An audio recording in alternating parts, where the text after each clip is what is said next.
Good morning everyone. जैसा कि आप लोग जान रहे हैं कि हम लोग पीसीएस या क्रैश कोर्स डिस्कस कर रहे हैं, जिसमें हम साइंस के बारे में डिस्कस कर रहे थे। यहाँ पर हमने पिछली क्लास में ब्लड टॉपिक स्टार्ट किया था, जिसमें हमने ये चीज़ें पढ़ी कि हमारा जो ब्लड है उसका फंक्शन क्या है, किन चीज़ों से मिलकर बना हुआ है। जिसमें मैंने आपको बताया था कि जो हमारा ब्लड है वो प्लाज्मा और फॉर्म्ड एलिमेंट से मिलकर बना हुआ है। हमने प्लाज्मा के बारे में डिस्कशन किया। फॉर्म्ड एलिमेंट में मैंने बताया था कि ये जो है आरबीसी, डब्ल्यूबीसी और प्लेटलेट्स, ये तीनों चीजें मिलकर के फॉर्म्ड एलिमेंट होती हैं, जिनमें से हमने आरबीसी और डब्ल्यूबीसी के बारे में डिस्कस कर लिया है पिछली क्लास में। आज हम बात करने वाले हैं प्लेटलेट्स की। तो प्लेटलेट्स की हम बात करें,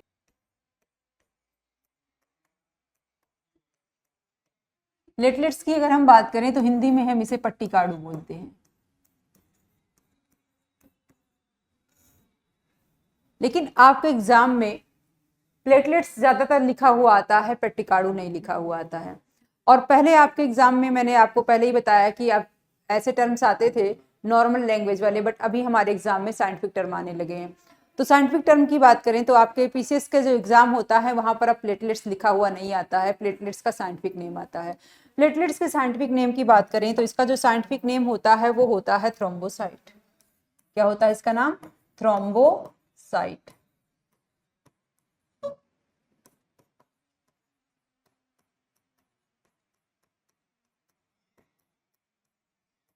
थ्रोम्बोसाइट की बात करें और इसको हम स्प्लिट करें तो ये दो वर्ड से मिलकर बना हुआ है। कौन कौन से हैं हमारे दो वर्ड? एक है थ्रोम्बो और दूसरा है साइट। थ्रोम्बो और साइट जुड़ा तो क्या बना? थ्रोम्बोसाइट बना। जिसमें जो थ्रोम्बो वर्ड है, थ्रोम्बो का मतलब होता है क्लॉट, क्लॉट का मतलब होता है थक्का। साइट जो टर्म है, साइट का मतलब होता है सेल, सेल यानी कोशिका। ऐसी सेल्स जो कि ब्लड क्लॉटिंग में सहायता करती हैं वो क्या कहलाती हैं? थ्रोम्बोसाइट कहलाती हैं। इसका मतलब हुआ हमारा जो थ्रोम्बोसाइट है वो किस में हेल्प करता है? ब्लड क्लॉटिंग में हेल्प करता है। ठीक है, अभी तक मैंने आपको तीन फैक्टर्स बताए हैं कि ब्लड क्लॉटिंग में हेल्प करते हैं। एक है थ्रोम्बोसाइट, उसके अलावा फिब्रिनोजन और प्रोथ्रोम्बिन, ये तीनों मिलकर के हमारी ब्लड क्लॉटिंग कराते हैं। कैसे कराते हैं अभी थोड़ी देर बाद हम डिस्कस करेंगे। उसके पहले हम बात कर लेते हैं प्लेटलेट्स की। अब देखो, ये जो प्लेटलेट्स होता है इसका भी फॉर्मेशन साइट क्या है? बोन मैरो ही है। इसका भी निर्माण कहाँ होता है? बोन मैरो में ही होता है। बोन मैरो यानी अस्थि मज्जा।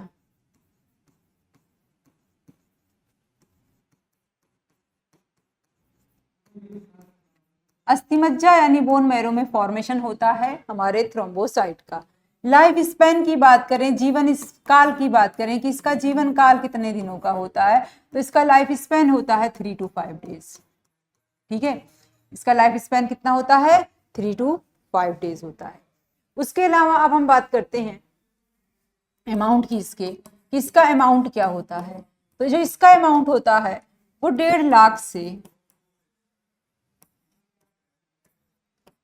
3.5 लाख पर mm³ होता है। 1 mm³ में इसकी मात्रा कितनी होती है? 1.5 लाख से 3.5 लाख होती है WBC और सॉरी प्लेटलेट्स की अमाउंट। ठीक है, काम क्या है इसका? ब्लड क्लॉटिंग करना। ब्लड क्लॉटिंग के साथ साथ अगर प्लेटलेट्स की कमी हो जाती है तो प्लेटलेट्स जो होते हैं इनकी कमी से इंटरनल ब्लीडिंग होने लगती है। इंटरनल ब्लीडिंग का मतलब हुआ अंदर की नसें फटने लगती हैं, और अंदर की नसें जब फटने लगेंगी तो कहीं से भी ब्लड रिलीज होने लगता है, जैसे आंख के पोर्स के रास्ते, नाक के सहारे, कान से, कहीं से भी जो है वो ब्लड इसका आता है बाहर। तो इसकी डिफिशियंसी से क्या होता है? Deficiency of platelets causes internal bleeding।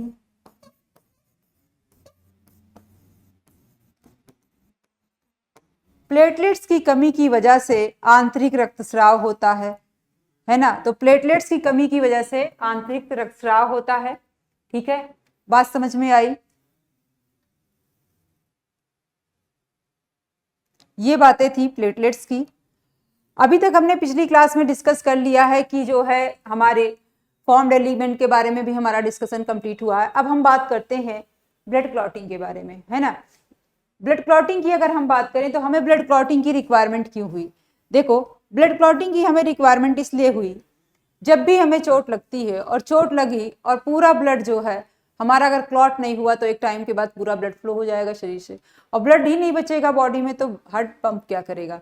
इसीलिए जब भी चोट लगती है तो चोट लगने के बाद ब्लड का क्लॉट होना जरूरी है। इस क्लॉटिंग में जो है रोल प्ले करने के लिए हमारे पास 3 एलिमेंट अभी तक मैंने आपको बताए हैं। एक तो अभी जस्ट बताया है, थ्रोम्बोसाइट है। उसके पहले हमने डिस्कस किया है प्लेटलेट्स के पहले हमने बताया था आपको, जब प्लाज्मा बताया था तो वहां पर 2 प्रोटीन थी, एक प्रोथ्रोम्बिन और दूसरी फिब्रिनोजन। ये मिलकर के ब्लड क्लॉटिंग का काम कर रही थी। अब ब्लड क्लॉटिंग में क्या क्या चीजें होती हैं हम इस पे डिस्कस करते हैं। देखो, ब्लड क्लॉटिंग को हम ब्लड क्लॉटिंग या ब्लड कोआगुलेशन भी बोलते हैं, इसे रुधिर का स्कंदन बोलते हैं या रुधिर का थक्का, रुधिर का स्कंदन या रुधिर का थक्का बोलते हैं हम इसको, ठीक है, ब्लड क्लॉटिंग को। तो जब भी हमें चोट लगती है, क्या जरूरी है पूरे ऑर्गन में लगे? जरूरी नहीं है। और सिंगल सेल में संभव है क्या? संभव हो सकती है सिंगल सेल में चोट, लेकिन जब सिंगल सेल में चोट लगेगी तो हमको जो है क्लॉटिंग की जरूरत ही नहीं पड़ेगी, क्योंकि हमारी सेल इतनी छोटी होती है कि हमें सिंगल सेल में चोट लगती है तो पता ही नहीं चलता है। इसका मतलब हम कह सकते हैं हमारे ग्रुप ऑफ सेल्स में चोट लग सकती है। और जब ग्रुप ऑफ सेल्स में चोट लगती है, और ग्रुप ऑफ सेल हमारा क्या कहलाता है? टिश्यू कहलाता है। कोशिकाओं का समूह क्या कहलाता है? ऊतक कहलाता है। इसका मतलब हमारे अगर टिश्यू इंजरी हो सकता है, ये संभावना है ना? टिश्यू इंजरी होगा, चोट लगेगी।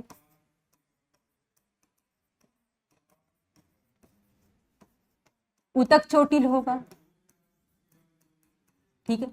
जैसे ही चोट लगेगी तुरंत जहां चोट लगी है वहां हेपरिन जो है इनएक्टिव होगा। क्यों? क्योंकि जब तक हेपरिन इनएक्टिव नहीं होगा तब तक क्लॉटिंग फैक्टर हमारे एक्टिव नहीं होंगे। क्लॉटिंग फैक्टर हमारे ब्लड में जितने भी पाए जा रहे हैं वो सारे इनएक्टिव कंडीशन में पाए जाते हैं।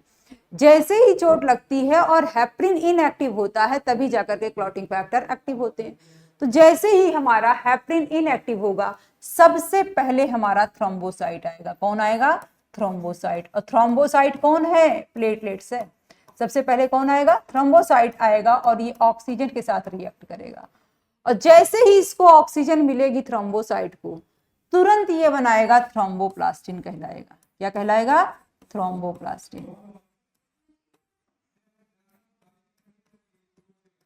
अब देखो, थ्रोम्बोप्लास्टिन तो है, लेकिन थ्रोम्बोप्लास्टिन जो है ये एक्टिव फॉर्म पूरी तरह से अभी नहीं हुई है।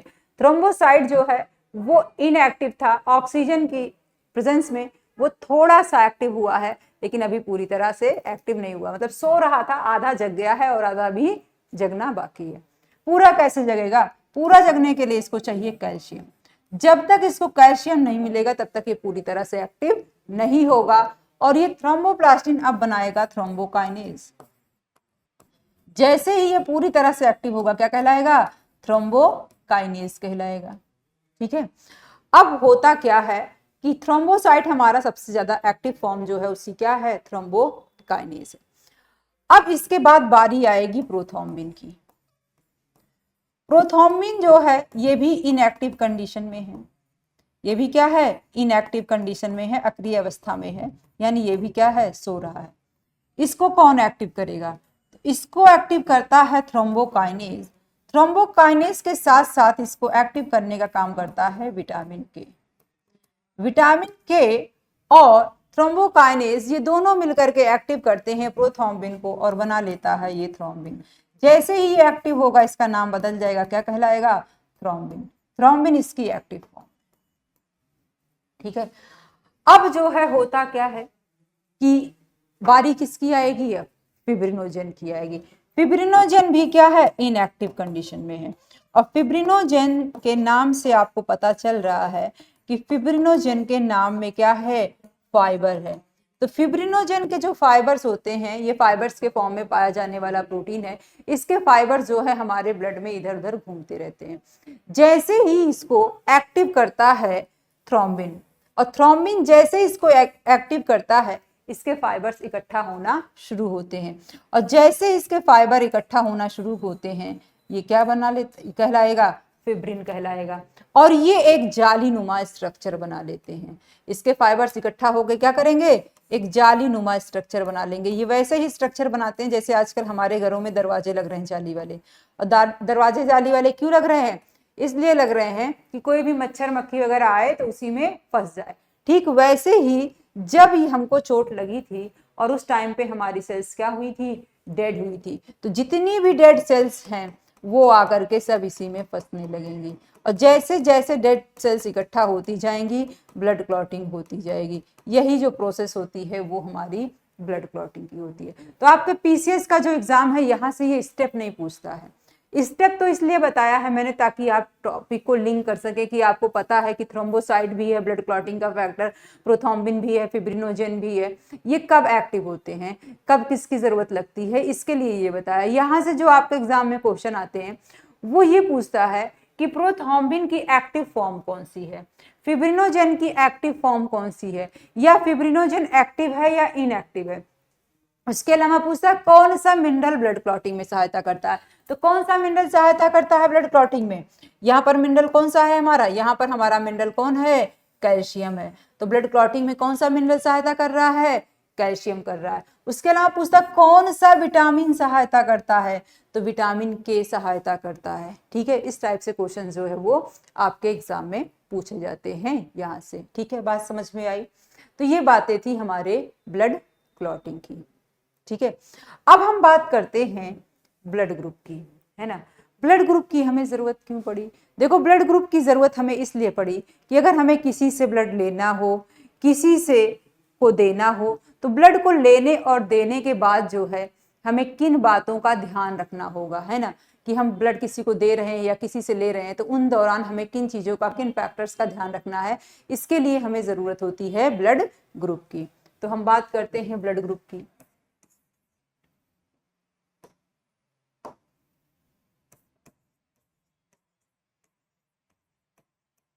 देखो हम हर किसी का ब्लड नहीं दे सकते हैं, कुछ फैक्टर्स हैं जिनको हमें ध्यान में रखना पड़ता है।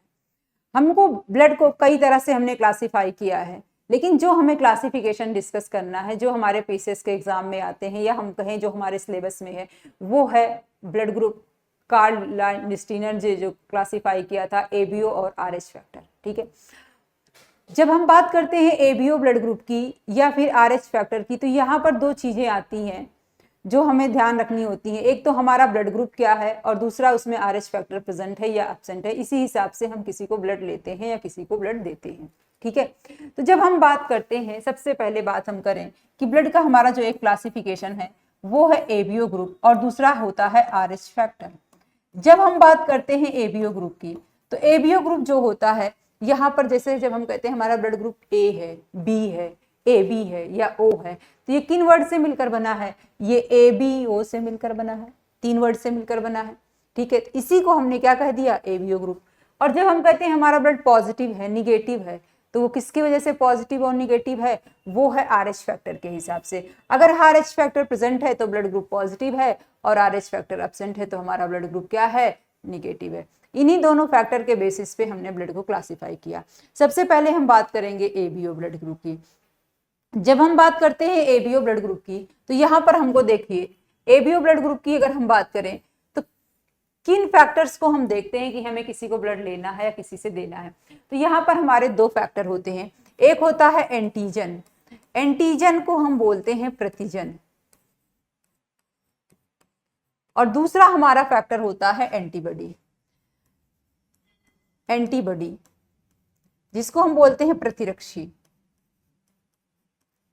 एंटीजन और एंटीबॉडी यही 2 चीजें जो होती हैं जो डिसाइड करने का काम करती हैं कौन किसी से ब्लड लेगा और किसको ब्लड देगा। एंटीजन की अगर हम बात करें तो एंटीजन हमारे 2 होते हैं, एक एंटीजन हमारा होता है ए और दूसरा एंटीजन होता है हमारा बी। ठीक है, एंटीबॉडी भी हमारे 2 ही हैं। कौन कौन से एंटीबॉडी हैं हमारे 2, एक एंटीबॉडी हमारा ए है और एंटीबॉडी दूसरा हमारा क्या है, बी है। सेम कहने का मतलब एंटीबॉडी भी ए और बी है और एंटीजन भी कौन है, ए और बी है। जैसा एंटीजन हमारे ब्लड ग्रुप में पाया जाता है सेम वही हमारे ब्लड का नाम होता है, ब्लड ग्रुप का नाम होता है। जो एंटीजन पाया जाएगा वही ब्लड ग्रुप का नाम होगा। ठीक है, अब बात यह है कि एंटीजन है क्या। देखो, जैसा ब्लड ग्रुप है वही क्या है, एंटीजन है। और अगर ये कहीं गलत जगह पर पहुंच गया, जहां पर नहीं पहुंचना था ये था, अगर वहां पर ये पहुंच गया तो वहां पर ये बीमारी फैलाने का काम करता है, जो एंटीजन होता है। एंटीबॉडी क्या होता है, एंटीबॉडी का काम है एंटीजन को मारना। एंटीबॉडी का काम क्या है, एंटीजन को मारना। तो ये किसको मारेगा, सेम एंटीजन को मारने का काम सेम एंटीबॉडी करता है। कहने का मतलब अगर एंटीजन ए है तो उसको मारने का काम कौन करेगा, एंटीबॉडी ए। अगर एंटीजन बी है तो उसको मारेगा कौन, एंटीबॉडी बी। इसीलिए सेम एंटीजन और सेम एंटीबॉडी एक ब्लड ग्रुप में नहीं रहते। ठीक है, एक ही ब्लड ग्रुप में सेम एंटीजन और सेम एंटीबॉडी नहीं रहते। बात समझ में आई। अब हम बात करते हैं कि हमें जो है किससे ब्लड लेना है, किसको ब्लड देना है। तो सबसे पहले हम यहाँ पर एक चार्ट देखते हैं। देखिए, इसके हिसाब से हमको ये पता चलेगा कि हमें किसी से ब्लड लेना है या किसको देना है। जब हम बात कर रहे हैं कि हमारा ब्लड ग्रुप क्या है और एंटीजन क्या है, देखिए मैंने आपसे कहा था जो एंटीजन का नाम होगा वही क्या होगा, ब्लड ग्रुप का नाम होगा। अभी यहाँ पर आप देखिए, यहाँ पर एंटीजन ए है और एंटीजन ए में ब्लड ग्रुप हमारा कौन है, ब्लड ग्रुप हमारा ए है। ठीक है, बी एंटीजन में हमारा ब्लड ग्रुप क्या है, बी है। ठीक है, जब हम बात कर रहे हैं ए बी की, जब एंटीजन ए और बी दोनों पाए जा रहे थे, तो देखिए जब एंटीजन ए पाया गया तो ब्लड ग्रुप का नाम क्या रख दिया गया, ए। एंटीजन बी पाया गया तो ब्लड ग्रुप का नाम रख दिया गया, बी। और जब दोनों एंटीजन पाए गए, ए और बी दोनों पाए गए, तो ब्लड ग्रुप का नाम क्या रख दिया गया, ए बी। एक ऐसा भी ब्लड ग्रुप मिला जिसमें कोई भी एंटीजन नहीं मिला था, और जिसमें कोई भी एंटीजन नहीं मिला था उसको कार्ल लैंडस्टीनर ने जीरो कहा था। क्या कहा था, जीरो कहा था। और जब उसको उन्होंने जीरो कहा था और कहीं पर भी ए बी के साथ ओ लिखा रहता, जीरो लिखा रहता था, तो लोग उसको ओ ही समझते थे।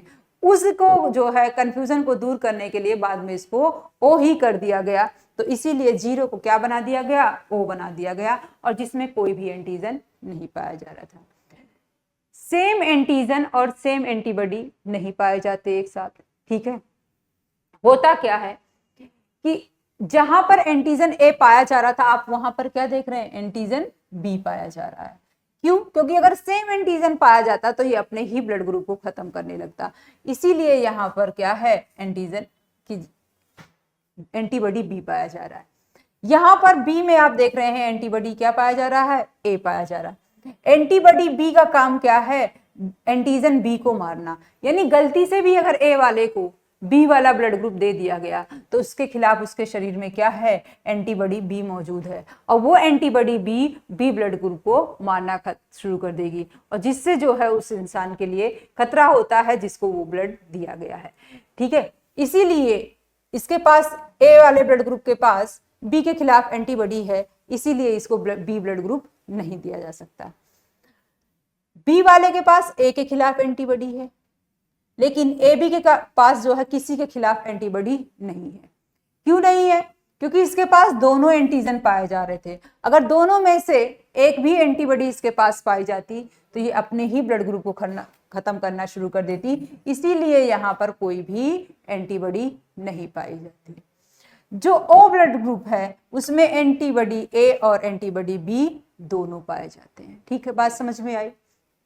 अब हम बात करते हैं कौन किससे ले रहा है। ठीक है, यहाँ इसको कौन दान करने का काम कर रहा है, यानी ए वाला ब्लड ग्रुप वो किससे ले सकता है, किससे लेगा। एक तो ये ए से लेगा।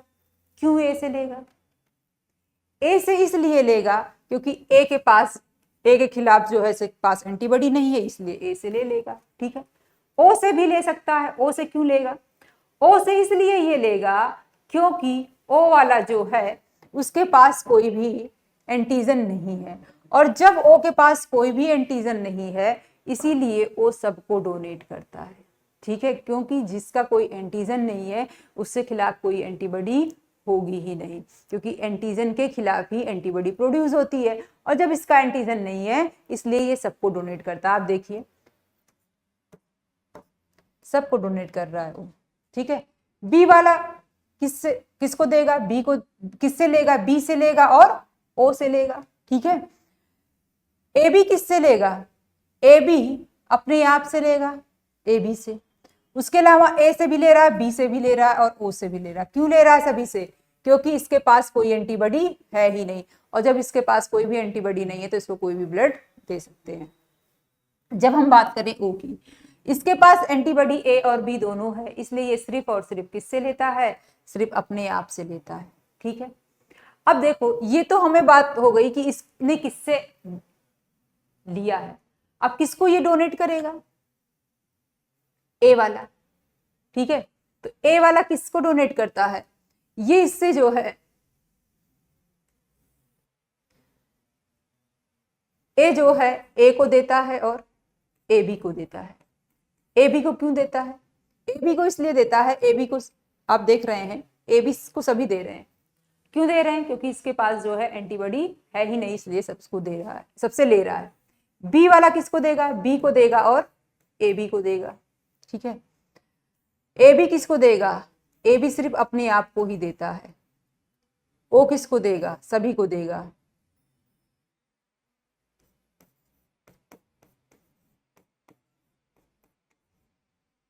ओ सभी को देता है, इसीलिए ये क्या है? यूनिवर्सल डोनर है।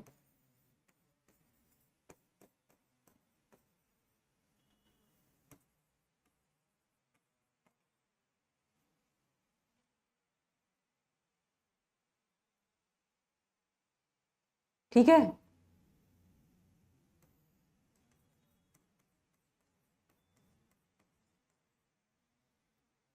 ये सबसे ले रहा है ए बी, इसीलिए क्या है? यूनिवर्सल एक्सेप्टर है, सर्वग्राही है। ठीक है, और यूनिवर्सल डोनर यानी सर्वदाता है। कौन है? ओ है। ठीक है,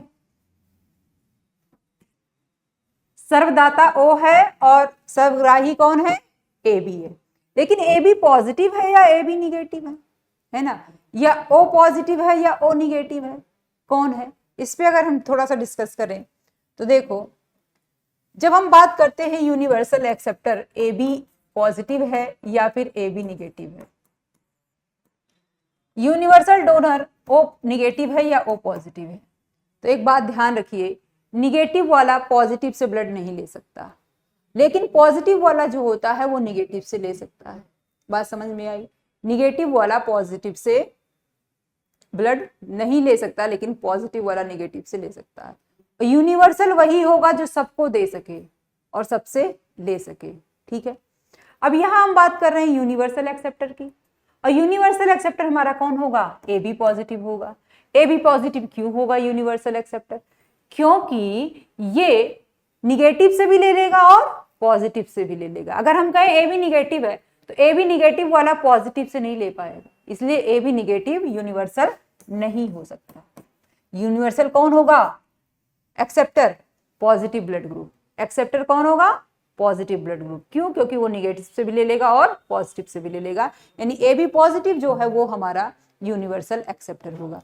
लेकिन जब हम बात करें यूनिवर्सल डोनर की, तो यूनिवर्सल डोनर कौन होगा? जो निगेटिव को भी दे सके और पॉजिटिव को भी दे सके। और यहाँ पर अगर हम कहें ओ पॉजिटिव है तो ओ पॉजिटिव नहीं होगा। क्यों नहीं होगा ओ पॉजिटिव?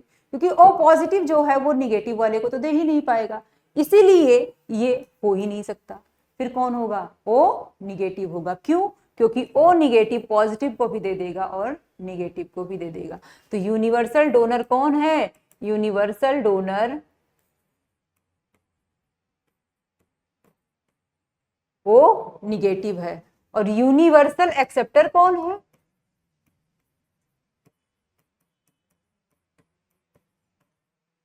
ए बी पॉजिटिव है। ठीक है, बात समझ में आई? तो ये थी बात एबीओ ब्लड ग्रुप की और आरएच फैक्टर की। ठीक है, आरएच फैक्टर की अगर हम बात करें, ये प्रेजेंट है तो ब्लड ग्रुप पॉजिटिव है और एब्सेंट है तो ब्लड ग्रुप क्या है? निगेटिव है। आरएच फैक्टर कहां से लिया गया? तो आरएच फैक्टर जो है, ये इसका नाम आरएच फैक्टर क्यों रखा गया? क्योंकि जब कार्ल लैंडस्टीनर इसकी स्टडी कर रहे थे, उन्होंने सबसे पहले इस फैक्टर को रीसस स्पीसीज का एक मंकी था, रीसस प्रजाति का एक मंकी था, उसी में सबसे पहले इन्होंने देखा था इसीलिए इसका नाम क्या रख दिया, RH फैक्टर रख दिया। इसी रिसर्च से क्या ले लिया, RH ले लिया और नाम क्या हो गया, RH फैक्टर हो गया। RH फैक्टर अगर प्रेजेंट है तो ब्लड ग्रुप पॉजिटिव है और अगर एब्सेंट है तो ब्लड ग्रुप क्या रहेगा, निगेटिव रहेगा। दुनिया में आपके 85 से 90% लोग ऐसे पाए जाते हैं जिनमें RH फैक्टर प्रेजेंट होता है, यानी पॉजिटिव ब्लड ग्रुप के पाए जाते हैं। केवल 10 से 15% लोग ऐसे होते हैं जो कि निगेटिव ब्लड ग्रुप के होते हैं। ठीक है, बात समझ में आई। अब हम बात करते हैं थोड़ा सा RH फैक्टर पे डिटेल में। RH फैक्टर की बात क्या है, देखो अगर कोई भी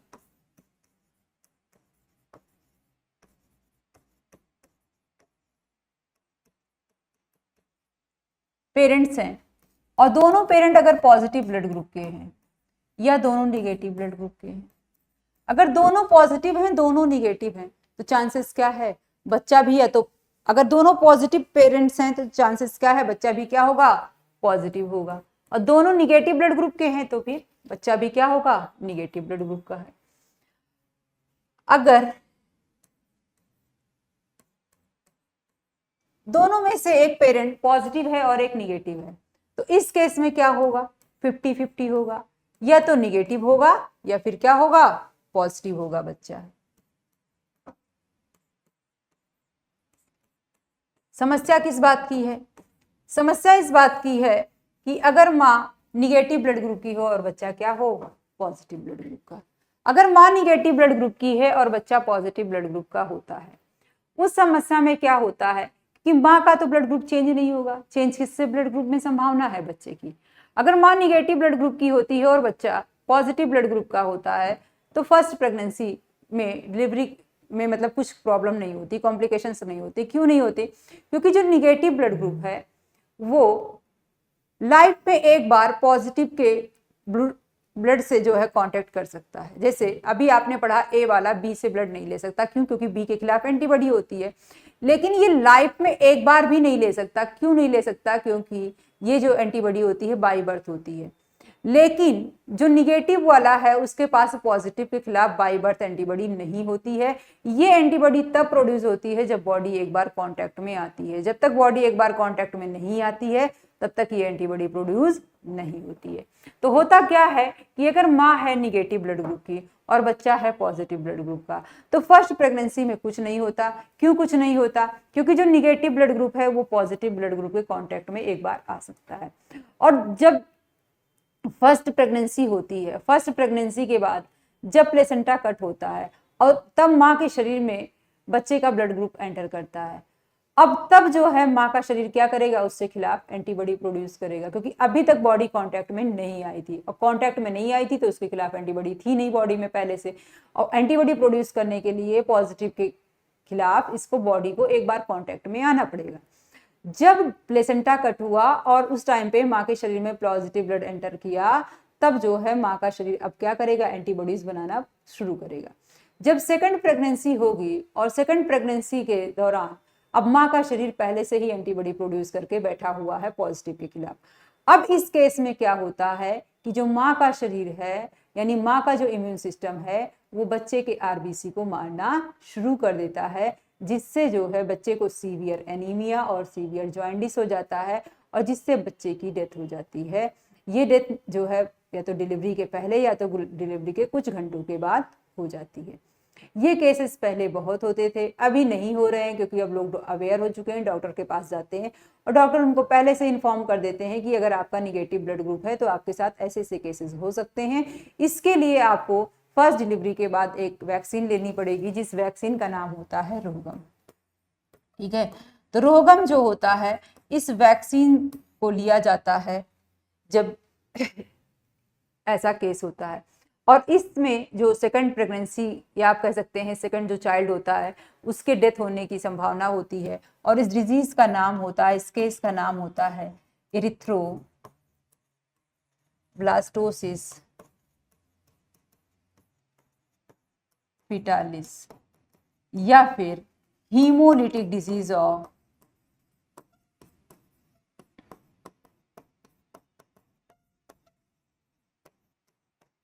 न्यूबॉर्न। HDN भी इसको शॉर्ट फॉर्म में बोलते हैं। तो आपके एग्जाम में यहाँ से क्वेश्चन क्या आता है, देखो पीसीएस में पूछा जा चुका है कि जो वैक्सीन है एरिथ्रोब्लास्टोसिस फिटालिस के अगेंस्ट, वो वैक्सीन कौन सी है, तो वैक्सीन कौन सी है, रोहगम है। पूछता है जब माँ निगेटिव ब्लड ग्रुप की है और बच्चा पॉजिटिव ब्लड ग्रुप का होता है, ऐसे केस में इस केस का नाम क्या है, ये क्या होता है बच्चे को, तो उस केस का नाम क्या है, एरिथ्रोब्लास्टोसिस फिटालिस है। फिटालिस क्यों कहा गया, देखो जब तक बच्चे का जन्म नहीं होता तब तक वो बच्चा फीटल कहलाता है, ठीक है। तो इसको दो नाम दिया गया है, एरिथ्रोब्लास्टोसिस फिटालिस या फिर हीमोलिटिक डिजीज ऑफ न्यूबॉर्न। आपके एग्जाम में हीमोलिटिक डिजीज ऑफ न्यूबॉर्न का, या आप कह सकते हैं एसडीएन दिया होता है, पूछता है एसडीएन का फुल फॉर्म क्या होता है, ठीक है। पूछता है एरिथ्रोब्लास्टोसिस फिटालिस किस प्रेगनेंसी में होने के चांसेस होते हैं, तो किस प्रेगनेंसी में होता है, सेकेंड प्रेगनेंसी में होता है, ठीक है। बात समझ में आई। तो ये बातें थी RH फैक्टर के बारे में, ठीक है। अगर हम कहें एंटीजन क्या है, एंटीबॉडी क्या है, तो देखो एंटीजन कोई भी वो फॉरेन सब्सटेंस है जो किसी भी बॉडी में एंटर करता है और एंटर करके बीमारी फैलाने का काम करता है। एंटीबॉडी क्या है, एंटीबॉडी जो है उसी एंटीजन के खिलाफ हमारा शरीर जो एक्शन लेता है वही क्या कहलाती है, एंटीबॉडी कहलाती है। तो अब ये हमारा टॉपिक कंप्लीट होता है, लेकिन उसके पहले हम कुछ क्वेश्चंस डिस्कस कर लेते हैं जो आज अभी हमने डिस्कस किया है, इससे कुछ क्वेश्चंस है हमारे इस टॉपिक के। तो हमारा फर्स्ट क्वेश्चन है, haemoglobin is an important component of, पूछ रहा है क्वेश्चन हीमोग्लोबिन इनमें से किसका इंपॉर्टेंट कंपोनेंट है या किसका कंपोनेंट है, WBC यानी white blood cells, option B है रेड ब्लड सेल्स, सी है प्लाज्मा, डी है ऑल ऑप्शंस आर करेक्ट। जल्दी से रिप्लाई करके बताइए हीमोग्लोबिन किसका कंटेंट होता है।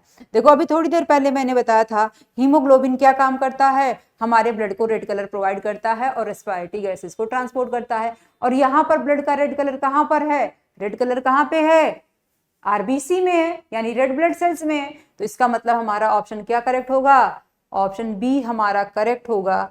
तो हमारा ठीक है, ऑप्शन बी करेक्ट होगा। ये किसका कंटेंट है, हीमोग्लोबिन किसका कंटेंट होता है, आरबीसी का कंटेंट होता है। हमारा नेक्स्ट क्वेश्चन है, anaemia is caused of deficiency of which of the following, निम्न में से किसकी कमी से एनीमिया होता है।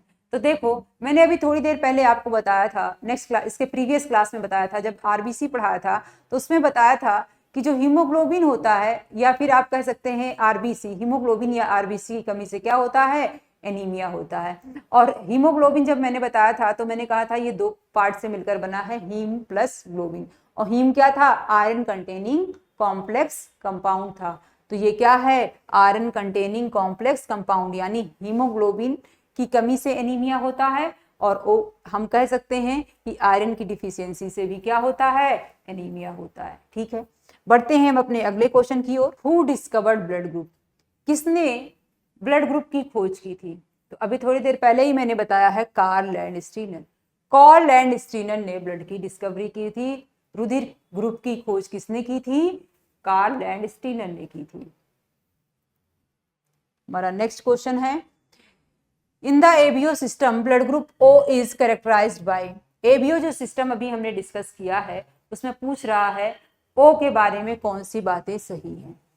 प्रेजेंस ऑफ एंटीजन O, इसमें कह रहा है एंटीजन O पाया जाता है। ऑप्शन बी है presence of both antigen and antigen B, कह रहा है दोनों एंटीजन पाए जाते हैं, एंटीजन A और एंटीजन B दोनों प्रेजेंट हैं। ऑप्शन सी है absence of both antigen A and B, antigen A और B दोनों एब्सेंट होते हैं। फिर नेक्स्ट ऑप्शन हमारा डी है presence of antigen and absence of antigen, यहां पर एंटीजन B कर लीजिएगा, है ना। ये कह रहा है presence of antigen A, antigen A पाया जाता है लेकिन एंटीजन B एब्सेंट होता है। तो देखो एब्सेंस ऑफ बोथ एंटीजन, यहाँ पर दोनों एंटीजन एब्सेंट होते हैं, एंटीजन A और B दोनों एब्सेंट होते हैं। ऑप्शन सी करेक्ट होगा, क्योंकि दोनों ऑप्शन जो है आप कह सकते हैं दोनों एंटीजन एब्सेंट थे A और B, इसीलिए कार्ल लैंडस्टीनर ने इसको क्या कहा था, जीरो कहा था। बाद में फिर हमने उसको O बना लिया अपनी सुविधा के लिए, ठीक है। तो यहाँ पर दोनों एंटीजन A और B दोनों एब्सेंट होते हैं। ऑप्शन सी हमारा करेक्ट होगा। बढ़ते हैं हम अगले क्वेश्चन की ओर। Which type blood type is universal donor, कौन यूनिवर्सल डोनर ब्लड ग्रुप है, यूनिवर्सल डोनर कौन है ना। तो यूनिवर्सल डोनर की अगर हम बात करें तो यूनिवर्सल डोनर हमारा कौन होगा, O निगेटिव ब्लड ग्रुप होगा, ठीक है। ओ निगेटिव जो होगा हमारा यूनिवर्सल डोनर ब्लड ग्रुप है, ठीक है। तो ओ निगेटिव जो है वो यूनिवर्सल डोनर ब्लड ग्रुप है, यहाँ पर आप निगेटिव कर लीजिएगा, ठीक है। हमारा अगला क्वेश्चन है हीमोग्लोबिन इज अ, हीमोग्लोबिन क्या है? Haemoglobin is a iron compound, an iron compound, यह एक लवयुक्त पदार्थ होता है हीमोग्लोबिन, ठीक है। ऑप्शन डी हमारा करेक्ट होगा। तो यूनिवर्सल डोनर कौन है, सर्वदाता ग्रुप कौन है? ओ निगेटिव है, ठीक है। तो अभी हमने ब्लड और ब्लड ग्रुप चैप्टर के बारे में डिस्कस किया, इस टॉपिक के बारे में डिस्कस किया, और इससे हमारे एग्जाम में क्या क्वेश्चन आए हुए हैं प्रीवियस ईयर, इसके बारे में हमने डिस्कस किया है, ठीक है। ये सीरीज आपकी जो क्रैश कोर्स कराया जा रहा है वो यूपी पीसीएस जो आपके एग्जाम आने वाले हैं उसके लिए बहुत इंपॉर्टेंट है। इसको आप लोग देखिए, आपके भविष्य में जो भी एग्जाम होने वाले हैं इससे आपको बहुत ही फायदा होने वाला है, ठीक है। तो आज हमारा ये टॉपिक कंप्लीट होता है, blood and blood group. Next class में हम एक नए टॉपिक के साथ मिलेंगे और उसके बारे में डिटेल में डिस्कस करेंगे, और वहाँ पर प्रीवियस ईयर जो आपके क्वेश्चंस आ चुके हैं उनके बारे में भी डिस्कस करेंगे। देखने के लिए आपका बहुत बहुत धन्यवाद। Thank you.